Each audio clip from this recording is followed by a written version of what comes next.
court filings and victim testimonies describe a repeated pattern. The abuse often did not begin with obvious violence.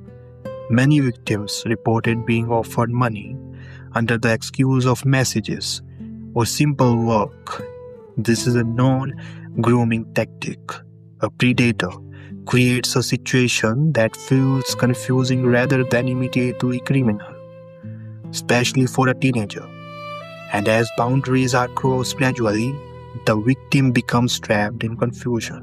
Confusion is not accidental, it is psychological control. Many people ask why victims did not fight back or escape immediately.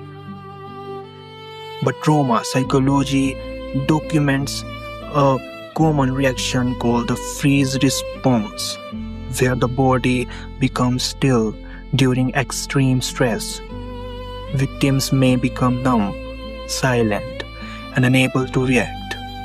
Some survivors later describe feeling detached as if it was happening to someone else. This is called dissociation, and it is recognized trauma response. It is not consent, it is survival. Sexual exploitation often creates long-term shame. Victims may blame themselves, especially when money or gifts were involved. A victim may think, I accepted money, so maybe it was my fault.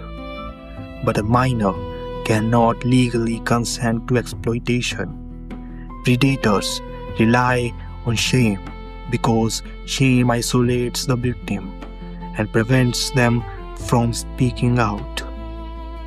Many survivors do not report abuse immediately. This is extremely common in sexual abuse cases. Victims fear not being believed, being blamed, being publicly humiliated, retaliation, and the power imbalance of facing wealthy adults.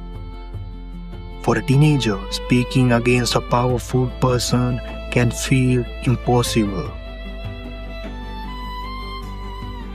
Survivors of repeated abuse can develop long-term trauma symptoms, including PTSD, panic attacks, depression, nightmares, trust issues, emotional numbness, difficulty forming relationships, and sometimes self-harm or substance abuse. Trauma changes how the brain processes safety.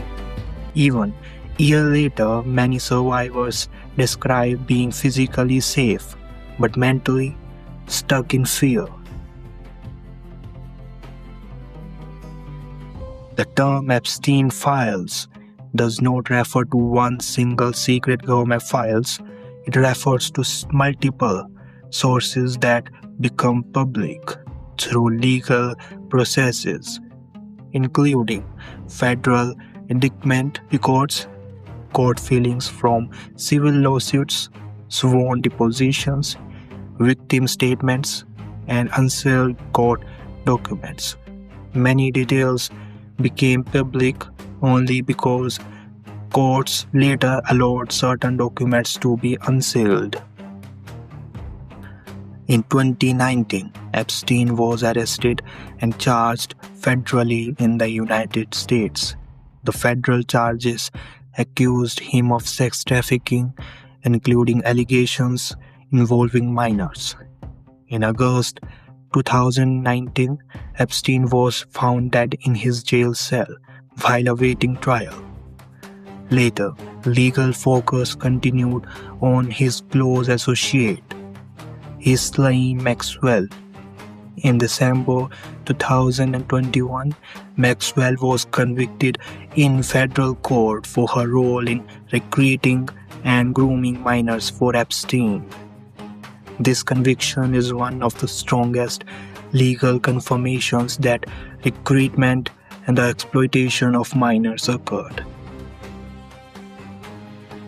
Court documents matter because they were sworn evidence. Depositions and fillings are not rumors. They are official records produced through the legal system. For survivors, these documents are proof that what happened to them was real. Jeffrey Epstein died before trial, but the legal record remains, and the victims remain too, living with psychological scars that cannot be erased by headlines. The Epstein files are not just about names, they are about survivors and the trauma that followed them for life.